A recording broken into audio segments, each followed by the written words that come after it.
Hi, my name is Rodrigo, and this is week 3 video response about evaluating your school. And the first question that we have is where is your school in compliance with these administrative tasks, and how do you know? Um, I, I don't work in a school in United States, and I haven't worked in a school here. However, growing up in Brazil, I've always been a basketball player, and I started playing at a very young age. So I played in competitive level, and what I see that my school was in compliance with some of those rules is that number one was the concern about budget on transportation.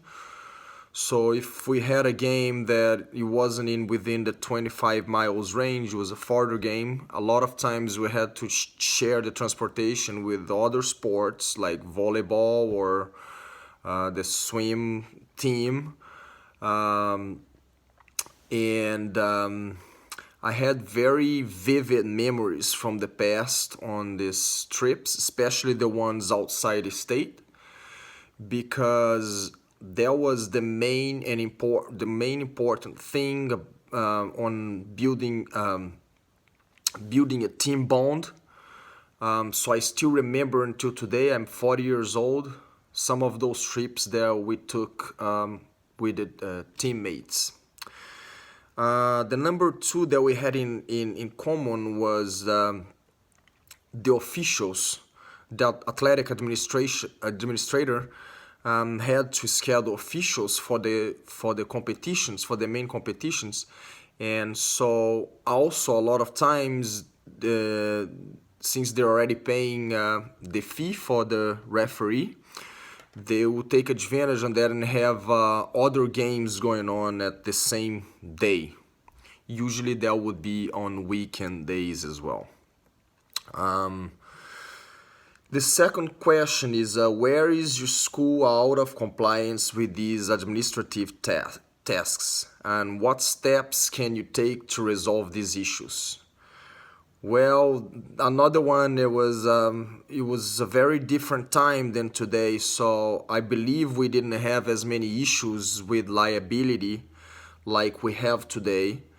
So a lot of times we had to improvise on transportation wise, and we had parents helping out and taking some of the players, and we definitely didn't have that much of concern about the security, because a lot of times these trips were done in a very small car, and a lot of athletes were squeezing them inside the car. So that was just a different time than it is today.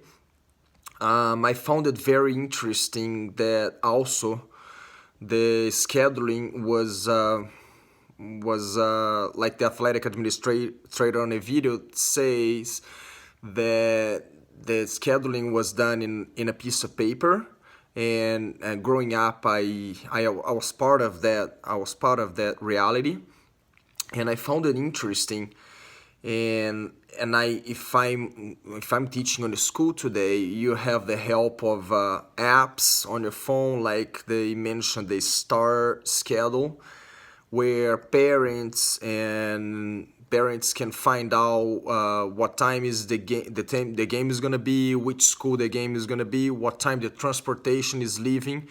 So I found that's the signs of the new time, and the modern time, and we have access to these things. So this is definitely one of the